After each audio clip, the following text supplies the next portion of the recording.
하나님의 말씀 마태복음 1장 13절에서 16절의 말씀이 되겠습니다. 수르바벨은 아비웃을 낳고 아비웃은 엘리야김을 낳고 엘리야김은 아소르를 낳고 아소르는 사독을 낳고 사독은 아킴을 낳고 아킴은 엘리웃을 낳고 엘리웃은 엘르아살을 낳고 엘르아살은 mat단을 낳고 mat단은 야곱을 낳고 야곱은 마리아의 남편 요셉을 낳았으니 마리아에게서 그리스도라 칭하는 예수가 나시니라. 아멘. 만복의 근원 되시는 하나님 아버지, 이렇게 12월 마지막 이제 달의 두 번째 주일을 맞이하여 하나님 앞에 달려나와 예배하고 기도하고 찬송하는 우리 모든 성도들에게 하나님의 그 크신 은혜와 사랑과 은혜로 충만하게 하여 주시옵시고 예수님의 이름으로 승리하고 앞으로 전진하고 나아가는 저희들 되어지게 하여 주시옵시며 주님의 오심을 축하하며 환영하는 저희들의 삶이 되어지게 하여 주옵소서. 예수님의 이름으로 기도하옵나이다. 아멘. 아멘. 할렐루야. 하나님의 놀라우신 은혜와 사랑과 은총이 오늘 이렇게 12월 두 번째 주일에 달려나와 하나님께 예배하며 기도하고 찬송하며 경배하는 우리 모든 성도들에게 하나님의 그 거센 은혜와 사랑과 은총이 충만하시기를 주의 이름으로 축원합니다. 한 주간 동안 승리하게 하신 하나님께 영광의 박수 올려드립니다. 하나님 감사합니다. 감사합니다. 이번 한 주간도 승리하는 놀라운 역사가 일어날 줄로 믿습니다. 또 말씀을 영상으로 듣는 우리 모든 성도들에게도 한결같은 은혜와 사랑이 넘치시기를 주님의 이름으로 축원합니다. 저는 오늘 이 마태복음 1장 13절에서 16절의 말씀을 통해서 하나님이 하시는 일이라고 하는 제목으로 같이 은혜를 나누겠습니다. 이제 곧 성탄절이 다가오는데 성탄의 말씀을 이제 지난 주간에는 성탄의 말씀을 못 드렸는데 이번 주간부터 성탄에 대한 말씀을 드리고자 합니다. 오늘 이 마태복음 1장 1절에 이제 1장을 봤습니다만 1장 1절에 보면 아브라함과 다윗의 자손 예수 그리스도의 계보라라는 말씀이 있습니다. 그렇게 시작이 되지요. 즉 성탄의 주인공인 예수님께서 오시기까지 족보를 통해서 요약해서 보여주는 말씀이라고 이제 알 수가 있습니다. 들을 수가 있습니다. 그렇기 때문에 이 족보를 펼쳐놓으면 뭐예요? 구약 성경이 된다고 볼 수가 있는 것입니다. 자, 그러면 하나님께서는 이 땅에 예수님까지의 이 계보를 통해서 우리에게 말씀하는 것이 있다라고 하는 것입니다. 우리가 성탄절을 맞이해서 이 계보를 통해서 우리에게 하시는 하나님의 음성, 하나님의 말씀을 들어야 된다라고 하는 것입니다. 그 첫 번째가 바로 뭔가니 하나님은 약속의 하나님이라고 하는 사실입니다. 하나님은 약속의 하나님이라는 사실이죠. 하나님은요 의무로 모든 일을 하실 수 있는 분입니다. 그런데 먼저 그렇지 아니하고 약속하시고 철저히 그 약속을 지키시는 방법으로 일하셨던 것을 알 수가 있습니다. 하나님께서는 사람들의 죄악으로 말미암아 지옥 가는 백성들을 불쌍히 여겨가지고 그 구원을 하려는 계획을 세웠던 것을 알 수 있죠. 그래서 한 사람을 불렀는데 그 사람이 누구냐? 아브라함이라고 하는 것입니다. 그래서 마태복음 1장 1절에 아브라함과라는 말씀입니다. 그리고 다윗의 자손 예수라고 말씀하고 있잖아요. 그 아브라함을 믿음의 조상으로 삼으시고 그를 통해서 약속을 베푸신 것을 알 수가 있습니다. 그래서 창세기 12장 1절부터 3절에 여호와께서 아브라함에게 이르시되 너는 너의 고향 친척 아비집을 떠나 내가 내게 보여줄 땅으로 가라. 내가 너로 큰 민족을 이루고 내게 복을 주어 내 이름을 창대케 하리니 너는 복이 될지라. 그러면 3절의 말씀이 뭐라고 하니 너를 축복하는 자에게 내가 복을 내리고 너를 저주하는 자에게는 내가 저주하리니 땅의 모든 족속이 너로 말미암아 복을 얻을 것이라 하신지라 라고 말씀을 했습니다. 그러니까 하나님은 믿음 좋은 아브라함을 세워서 믿음을 가진 자들을 구원하시기로 약속했다라고 하는 것입니다. 그래서 보세요, 아브라함이 시도 많은 아브라함이었습니다. 그의 아내도 거의 출산할 수 없는 상황이었는데 이삭이라고는 아들을 주었던 것을 알 수가 있습니다. 이후에 계속해서 예수님이 탄생하기까지 낳고를 반복했던 것을 알 수 있습니다. 그런데요, 그 중에서 요시야 왕은 유다의 마지막 왕이었는데 바벨론에 잡혀갈 때에도 요고냐와 그의 형제를 낳았다고 그랬어요. 그는 나라가 망하는 순간에도 낳는 것을 멈추지 않았던 것을 보게 됩니다. 왜 그랬을까요? 힘이 넘쳐서 그랬을까요? 저는 그거 아니라고 봅니다.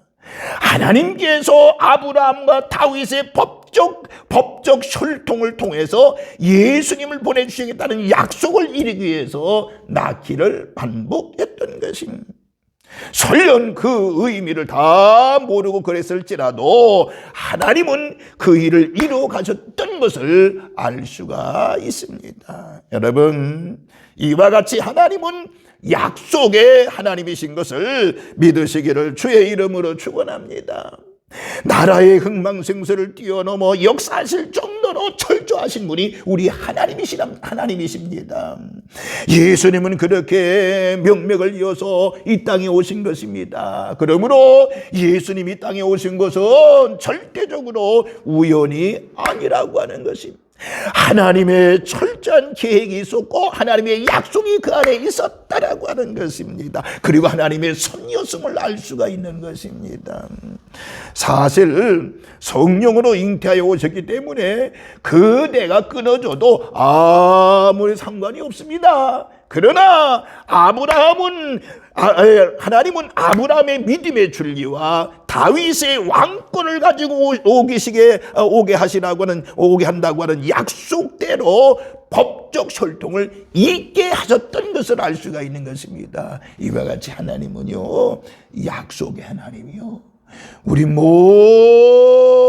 약속을 우리에게 허락하시고 그리고 약속하시고 그 일을 이루시는 하나님. 여러분, 그 약속의 하나님을 믿고 이번 성탄절에 하나님을 경배하고 찬양하고 주님 오신 것을 환영하는 우리 산돌의 모든 식구들 되시기를 주님의 이름으로 축원합니다. 두 번째는 하나님은요, 사람을 통해서 일하신다라고 하는 것입니다. 사람을 통해서. 이 계보를 보면 아주 정교하게 12대씩 3회에 걸쳐 총 42대의 사람들이 열거되어 있는 것을 보게 됩니다. 그런데 이들을 보면 예수님의 선조가 될 아주 훌륭한 사람도 있습니다. 반면에요, 그렇지 못한 사람도 있는 것을 보게 됩니다. 특별히 10절에 므낫세는 가락한 왕이었습니다.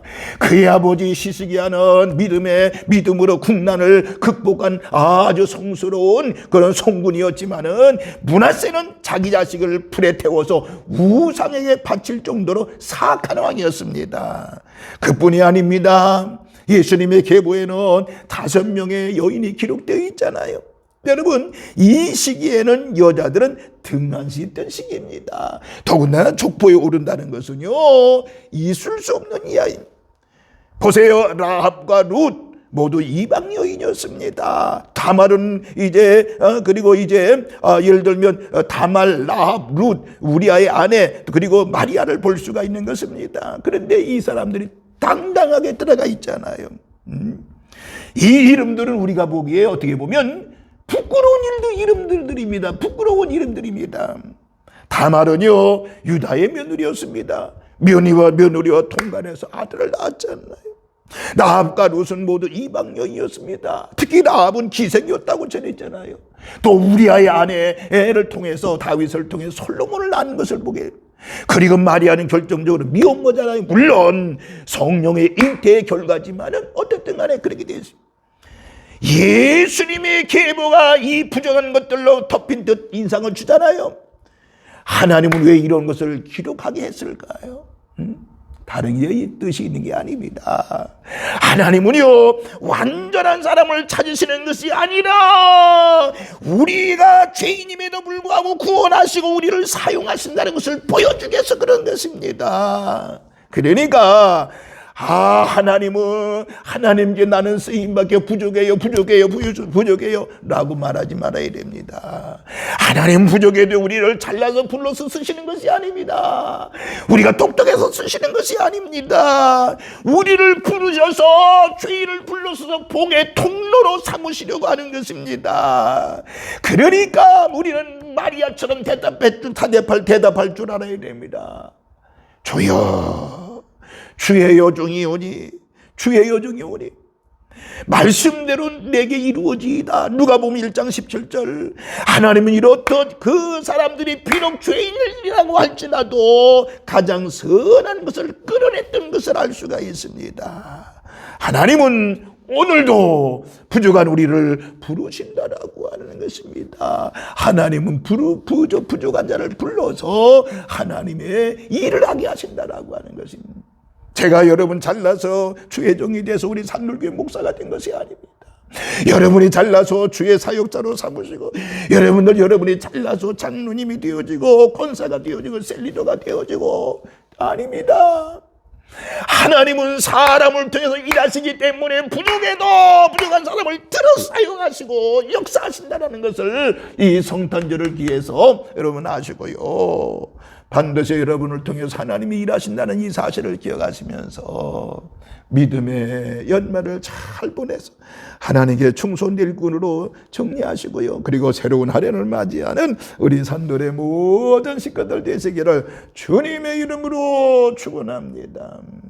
세 번째 마지막에 하나님은 가장 적절한 때를 준비하신다라고 하는 것입니다. 아주 적절한 때, 하나님의 때에 그때 준비를 하신다는 사실입니다. 하나님은요 어떤 일이든지 하실 수 있는 분 아닙니까?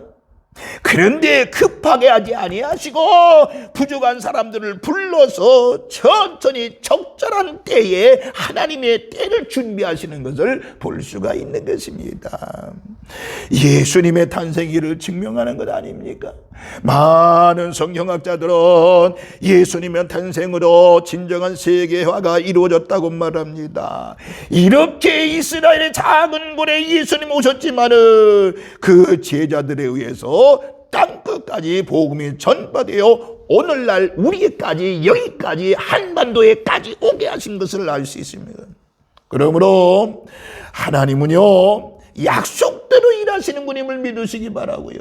하나님은요 사람을 통해서 일하심을 믿으시기 바라며 하나님은 가장 적절한 시기에 일을 이루어 가시는 하나님이라는 것을 기억하시면서 그렇다고 하면 오늘날 우리가 어떻게 하나님 앞에 살아야 될까요?